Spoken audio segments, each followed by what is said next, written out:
Ever heard of the space program? And I don't mean that space up there. If not, stay tuned because this is what I'm going to talk to you about in this video today.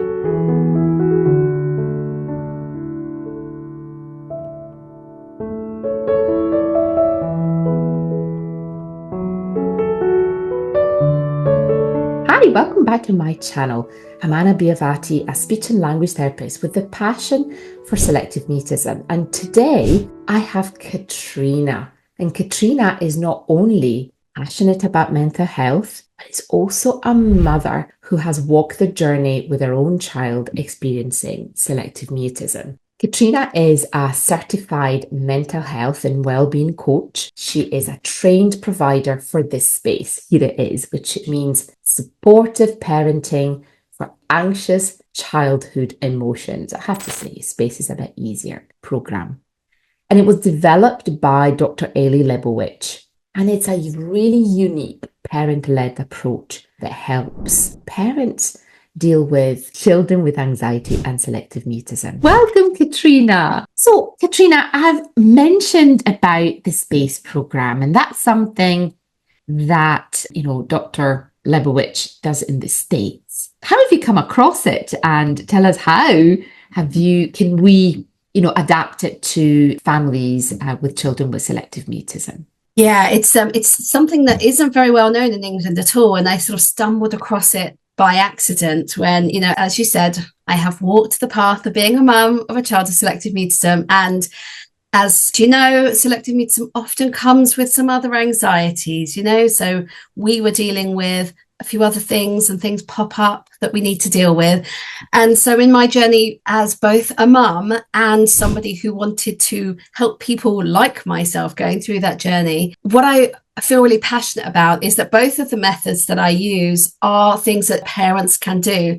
And the reason why that was so important to me was that I know when my child goes through any anxiety, including selective mutism, but including other things that have popped up along the way, with the best will in the world, she's not at the place yet where I can take her to see somebody else, and for her to be able to fully engage and fully share how she was feeling and thinking about things. And so the SPACE program is really unique because it doesn't require the children to opt in or agree to anything. And it's the parents that make the changes on behalf of the child. And it's, like I said, it's really unique. And I'm really passionate about bringing it to England because there's not many people here who are trained in it and have heard of it. So what I love about this is it really embraces the fact that we're all in it, but also giving the parents tools to support their child through this journey. Yeah. The selective mutism, I sometimes feel that robs children from their independence on doing things, and then parents learn to support them, and that kind of support is a little bit of a maintaining factor, which could be maybe answering for them. And this is not a criticism, but something that I always say to the parents that follow me is to observe your own behavior and where you are in your journey. I'm wondering, what kind of small steps can parents take to gradually reduce the accommodation that I've just talked about for children with anxiety, but at the same time ensuring them that they feel supported? Because I have to say, some people might object and say, oh, but if I do this, this is going to be even more anxiety provoking. Yeah. Absolutely. And that is never the point. The point is never to make the child feel more anxious or less supported by the adult. And it's never about withdrawing support, because actually a big step in the SPACE program for anxiety is what we call increasing the support. And that is a separate step as well as reducing the accommodations. So the two do go hand in hand. And I think when we talk about anxiety and when we talk about selective mutism, it's an interesting one because with selective mutism, I feel that there is also a first stage that needs to happen in terms of the child becoming a little desensitized to be able to speak at all. So if you've got a completely silent child at school, then reducing accommodations is probably going to be too soon. And so I think it's not just space that will be helpful for this child. But reducing accommodations is always got to be, like you said, gradual, careful, slow and steady does it. But what it does look like is the parents reducing the amount or the frequency or how often or the places where they are talking for the child. And so one way to do it gradually is to not answer for them in one situation, like at a friend's house. I'm not going to answer. And you don't have to make this be a really big deal. So you can just sort of remove yourself. And that's a really powerful step as well, is to actually put that physical distance between you and not be hovering right beside and watching, are they going to talk? Because actually at this stage, the point isn't even to try and make them talk. That's not what we're even trying to do. We're just trying to show them that we think they're okay. The message is always communication is more than talking. Mm-hmm. And if we observe our children from when they're very little, the first thing that they do is they look towards something or they point towards something or someone, even prior to be able to articulate. Mm-hmm. When parents know the words are there and words don't come, then there is I would say a bombardment, and there is just like a continuous, looking into how can I get my child to speak? Yeah. We want you that you're watching this video to understand, how can I aid my child to communicate? What I love about what you've just said is that you have taken the little steps into you've broken one thing into even tinier step. Mm-hmm. So the don't speak for your child sometimes can be perceived as, I'm never going to do that again. Yeah. Whereas again, to us that we are therapists, it's kind of natural to think, well, I'll choose one option, one situation. So because also adults need to feel comfortable doing that. This is a learning thing, isn't it?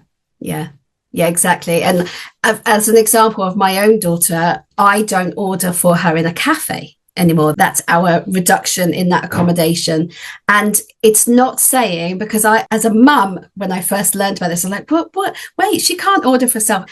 And there's a flip that we need to think about here, which is that it's not about her. I'm not trying to make her order for herself. I'm just not doing it.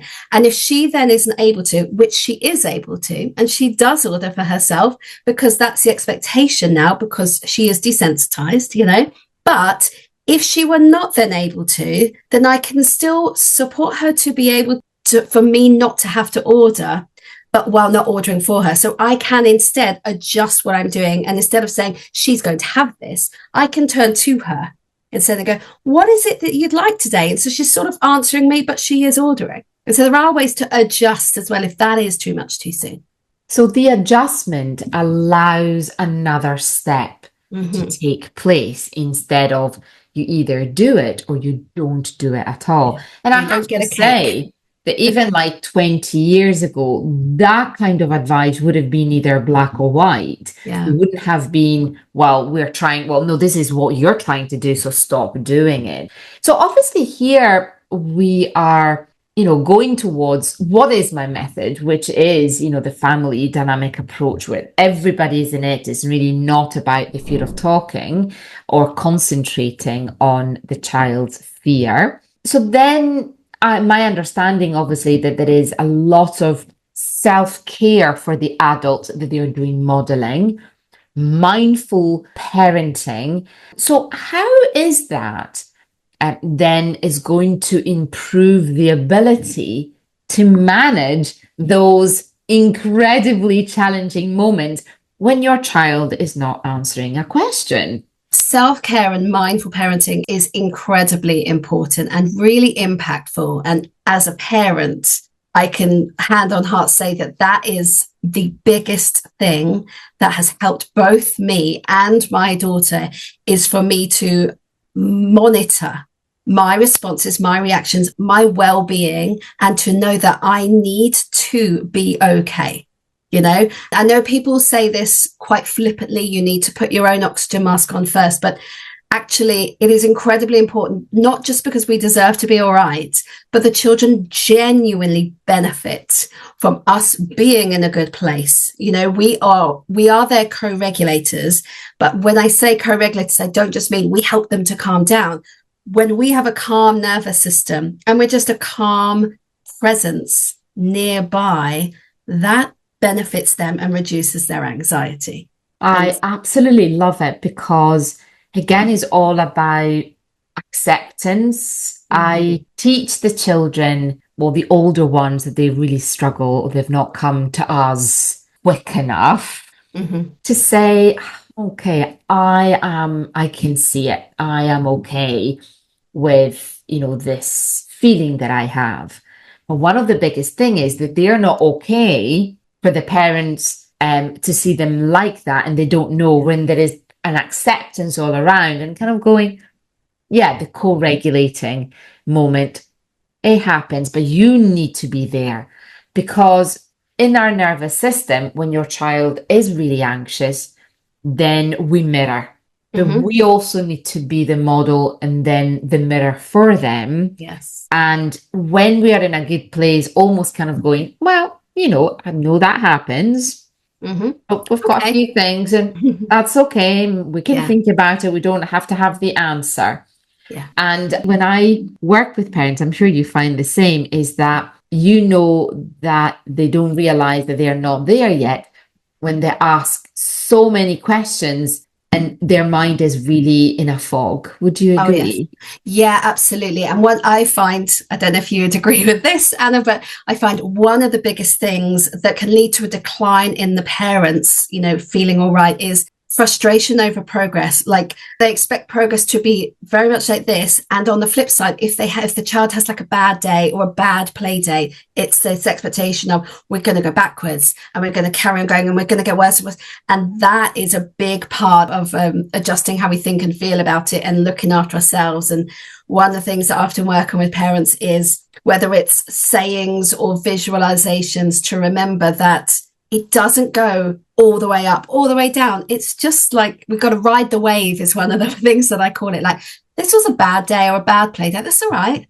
That's all right. Put it in the bin and we move on, And so that was, and for me as a parent, that was a big shift too, that expectations of progress and what it looks like, Yeah, so you will get all the information about Katrina right in the description below, Instagram and, her website. And it's, that's the way that you connect with parents. How does that look like? Do parents contact you directly and you work directly with them? Is that what happens? And tell us a little bit about that. Yes, well, normally when I would start working with a new parent, we have just, a friendly chat first to see if what I'm doing is what they're looking for. And we say this, like what we do is quite niche. And when someone has an anxious child, outside of selective mutism, especially, the sort of go-to response is, I need to take my child somewhere. And so thinking that actually the answer could be, I need to go to the sessions and I'm going to make the changes. People don't really know that's what they're looking for. So it can be a bit of let me explain a bit about what this approach looks like. It's not an easy journey. You've got to be all in, So it's are you ready for this conversation? Shall we go? Shall we make these changes? And then, yes, most of my work is virtual on Zoom or on Teams. And I do have some groups as well where we're all learning together, which is lovely. And that's how I usually work. Yeah, so I would say we are all in it. We need to lead and we need, to be there, I suppose, in this journey. So tune in with practical strategies and connect with Katrina in this empowering journey to help your child thrive and yourself connect with yourself in this journey of selective mutism. I'd like to thank Katrina. And as I say, every day is a new day, but you make your own sunshine. And keep following for more videos because I post every week. Take care.